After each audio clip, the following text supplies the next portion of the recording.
So I'm going to start off, and a big thank you to the MatCHNet team for inviting us.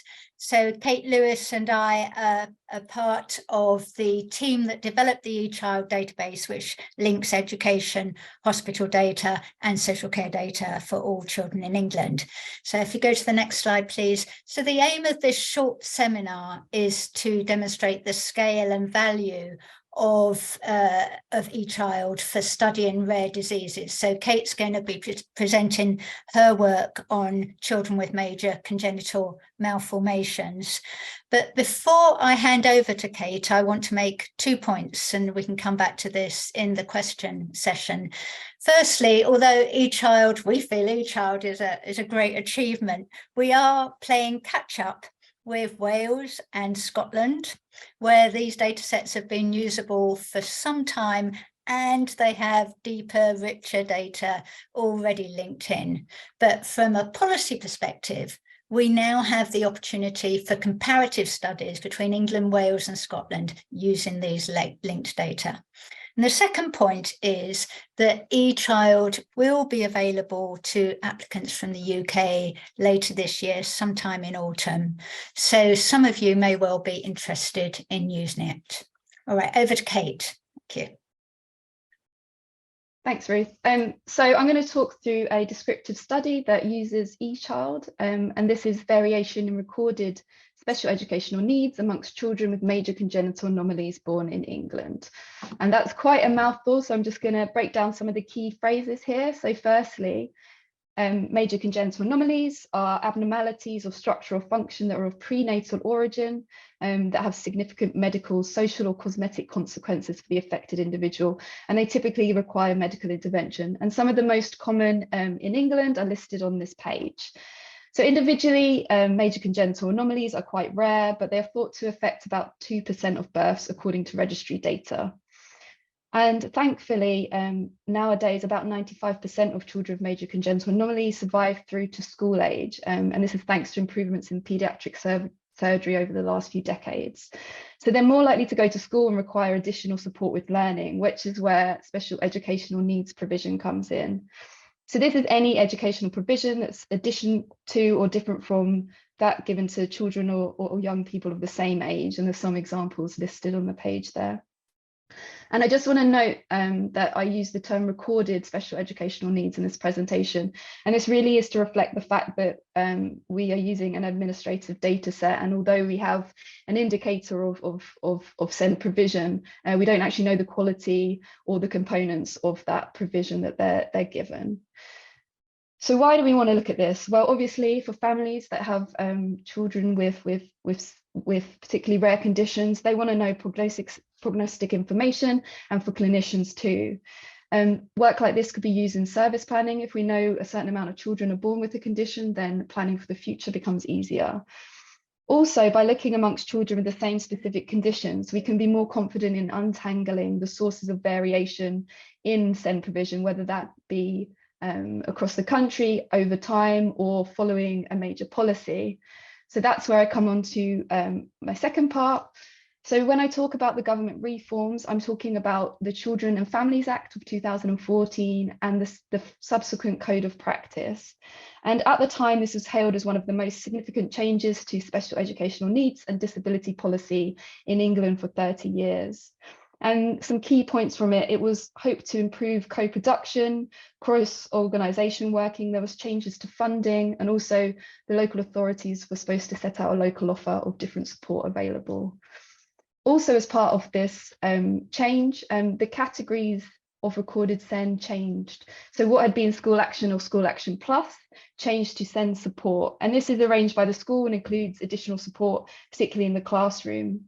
And what had been statements of SEN got changed to Education, Health and Care Plans, or EHCPs. And these are arranged by local authorities for children whose needs cannot be met by SEN support. In the study, we also split mainstream schools from specialist school attendance, simply because we know that the type of support that children will get in specialist schools is going to differ, such as smaller classrooms. So this is mainly special schools, but also includes alternative provision. So 2 objectives, firstly, to estimate the prevalence of recorded SEN in primary school. And we start at year 1 because that's the first year that of compulsory education when children are 5 or 6. And we also are estimating the change in the prevalence of recorded SEN in year 1 for children who go into year 1 prior to and after the 2014 reforms. So the linked data sets used in this study, I think a lot of you will be interested in this. So in ECHILD, we have hospital episode statistics, and as part of that, we have admitted patient care. So that's hospital admissions, and this includes approximately 97% of births that happen in England too. So in this cohort, we used births from 2003 to 2013. This is further linked to ONS mortality records, and together between 0 to age 1, we use a code list defined by Eurocat and others to define whether a child has a major congenital anomaly. This in turn is linked to the National Pupil Database, and that gives us information on children that attend state-funded schools. And our follow-up is until the end of the school year 2019, which is the last school year before the coronavirus pandemic. Further, this is linked to get information about schools data. So this is an open source data provided by Department for Education. It gives us additional information on things like school type. And as you'll see, the ages down the bottom, we follow up children in primary school from year 1 to year 6. So altogether, we have a final cohort of about 5.2 million singleton children. And in our cohort, we identify about 3.5% of children having any major congenital anomaly. So some results. So the first objective was about variation recorded SEN by major congenital anomaly. And this simple chart shows the prevalence of children, firstly without a major congenital anomaly that have any recorded SEN in primary school. So you'll see that children without a major congenital anomaly have about 24% prevalence, whereas approximately 42% of children with have. So there's a higher rate there amongst children with any major congenital anomaly. And the colours show the different categories that I've explained. And you can really see that this difference between the 2 groups is driven by support at the highest level. So this is the same chart again. It's just a bit more confusing because there's so many groups on it, but you'll see there's the no major congenital anomaly and any major congenital anomaly up here, just to get an idea of the prevalence in the overall population. So down the bottom here, we've got 12 system-specific subgroups of anomalies, and within them we have specific conditions. And in this data set, we were able to look at 25 individual conditions and within 12 system-specific subgroups. So there's a lot going on in this chart, but I wanted to point out some key findings. So firstly, children with nervous system eye anomalies and chromosomal anomalies have the highest prevalence of recorded SEN, with children with chromosomal anomalies having almost all of them having some form of recorded SEN. Again, you can see this is really driven by SEN support at the highest levels.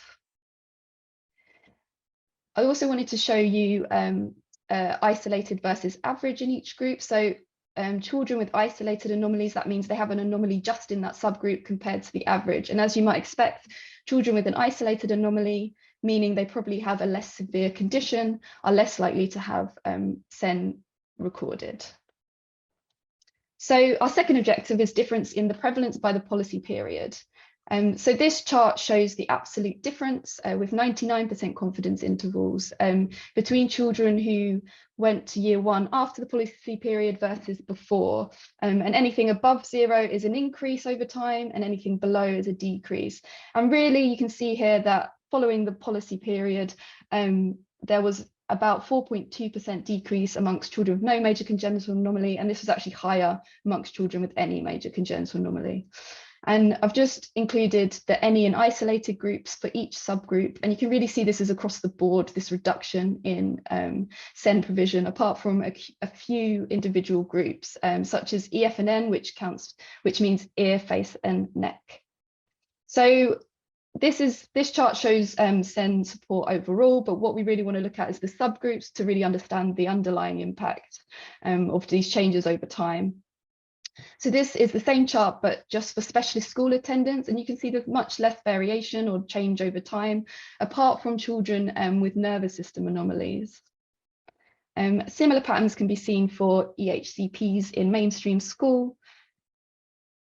But when you put in SEN support in mainstream school, so the lower level of support, you can really see that's where the differences are coming into play. And this is particularly for children with conditions that are in these middle anomaly groups. And as you remember from the previous chart, these are children that are less likely to have SEN support compared to other groups in the first place. So some key findings and implications. So we find that 2 in 5 children with major congenital anomalies have recorded SEN, about 1.7 times greater than those unaffected peers. After the SEN reforms, there's about 1 in 20 fewer children with major congenital anomalies that have recorded SEN after the 2014 reforms. And this really fits in with the experiences of children, their families and teachers, as indicated in qualitative and PPI work. Really, these changes in SEN provision seem to reflect rising unmet need. So I think we've been able to show today that there's real potential for ECHILD to be used, and particularly if this was used for routine planning and monitoring SEN provision. For children with major congenital anomalies, it's important that more code lists are validated so that we can be 100% sure that we are looking at the right groups. So some future research.